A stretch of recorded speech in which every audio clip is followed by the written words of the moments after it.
Hey, what's happening, guys? Welcome back to the channel. Let's talk about Halloween Kills.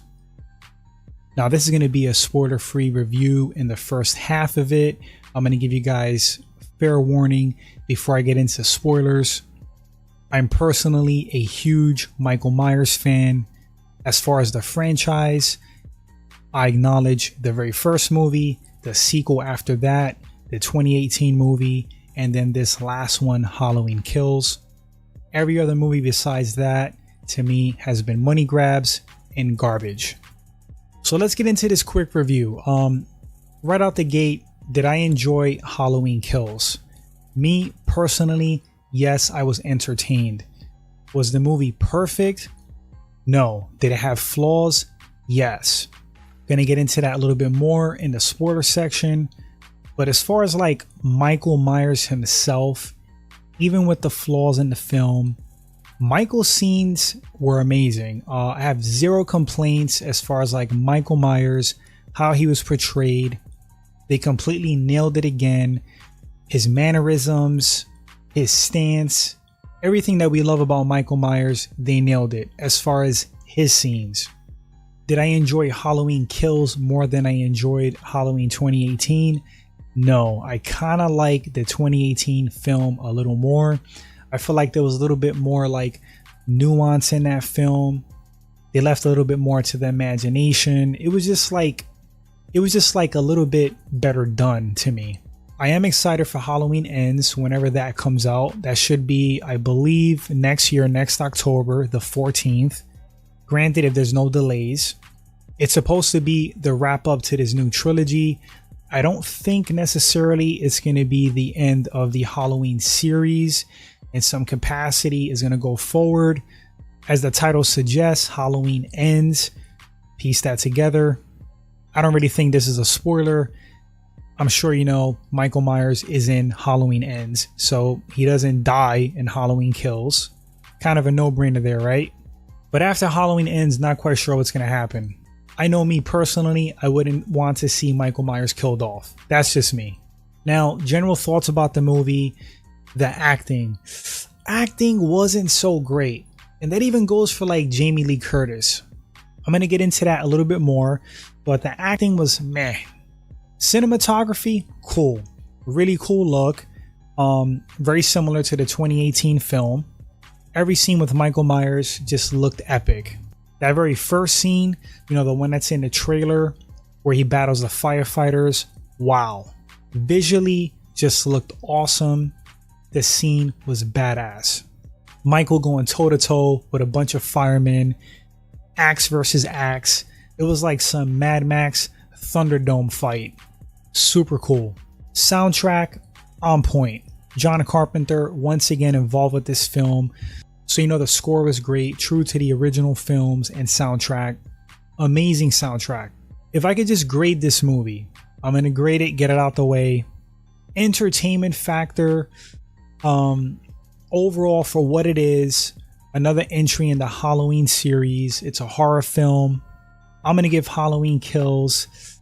For me, it's a C+. Wasn't great, wasn't terrible. There were some great aspects to it. At the end of the day, I was entertained. Now, getting into the spoiler section of the review, you are warned if you haven't seen the movie, you probably want to leave now. Okay, spoiler section. So the aspects of the film that I absolutely hated was the stupid mob angle. You know, how like Michael Myers is turning the town into like monsters themselves, affecting them on that level, that whole tire trope. We've seen it before in movies. The whole theme of like when you battle a monster, you got to be careful of becoming a monster yourself. Yup, totally get it. Didn't care for it. I just feel like the movie could have completely did without that whole mob scene chasing down that crazy guy who jumped out the window. It was just like completely dragged out, unnecessary, not well done at all. And instead of having that in the movie, they should have just had the townsfolk hunting Michael Myers and Michael Myers one by one picking them off. That would have been way cooler. Nope, they dropped the ball with that. The acting, coming back to that, like I said, even Jamie Lee Curtis, that one scene where she jabbed herself with the painkillers, I think it was morphine, whatever that was, so dramatic. She like screams out. It's like they regressed from like a semi-realistic 2018 film to like a typical teen scream horror flick. The acting was kind of like on that level. Like if you're watching Scream or something, didn't care for it at all. What I loved about the film was the brutality. Michael Myers was a complete savage in this movie. As you guys saw, I mean, it was crazy. It was absolutely nuts. I don't have an issue whatsoever with them leaning more towards Michael Myers is like on the supernatural side. There's something going on with him. Because honestly, even in the 2018 film, that was the case. You know, all the damage that he took. And if you go back to like the first movie, he got shot multiple times, falls off of like a ledge or a balcony. He was already doing superhuman stuff. So to have that in this film didn't really bother me. I saw some people had gripes about that.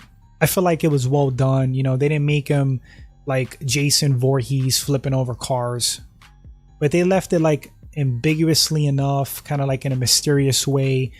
You know, how's he taking all this damage? He keeps getting up. I was having discussions after the film. How do you kill Michael Myers? One way possibly is to decapitate him. Well, how do you get to that point? It's like, I don't think Michael Myers would allow himself to get shot in the head or be decapitated. Because every time when you think they're going to do that in the films, he somehow avoids it, attacks you first.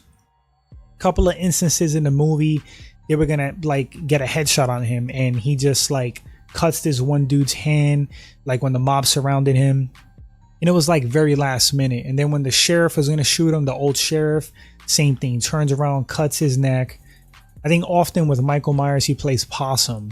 It's a big game with him. That's like part of his evil. One thing I didn't touch on in the review, love how they brought back characters. I love how they brought back Donald Pleasance on some level. Of course, Dr. Loomis. Looks like they use an actor that has his similar build, but like superimpose his face, you know, on the actor with CGI. Pretty cool. Love how they brought back the sheriff. Love how they brought back the nurse. The kids that are all grown up now. Which is crazy because when you think about it, Michael Myers wound up getting everybody in the end. Killed Tommy, killed the nurse, killed Lonnie. Favorite scene in the movie? Probably, well, it's between two scenes. It's between the firefighter battle scene and when Michael Myers was attacking them when they were in the car, the nurse, the dude with the chick in the back. That whole sequence is badass. When the guy wraps his stethoscope around Michael Myers' neck and he just kind of like looks at him like, are you crazy? Stabs him in the eye. Classic, vintage Michael Myers. The chick with the Desert Eagle. I think it was a Desert Eagle. No kind of aim. Michael Myers looks at her like she's crazy. Completely unbothered. Kicks the door. She shoots herself in the head. Hilarious. Entertainment factor again, guys. I was entertained. So yeah, guys, I don't know what else to say about the film. I enjoyed it, even though it was flawed. Looking forward to Halloween Ends. You guys let me know in the comment section what you thought about Halloween Kills. If you did see it, are you excited for Halloween Ends? Also, what were your thoughts on Halloween Kills? What were the pros to you? What were the cons? Thanks for watching this review, guys. Appreciate it. If this is your first time at the channel and you enjoy the content, hit that subscribe button, like and share. That helps the channel grow. And until the next review, you guys take care.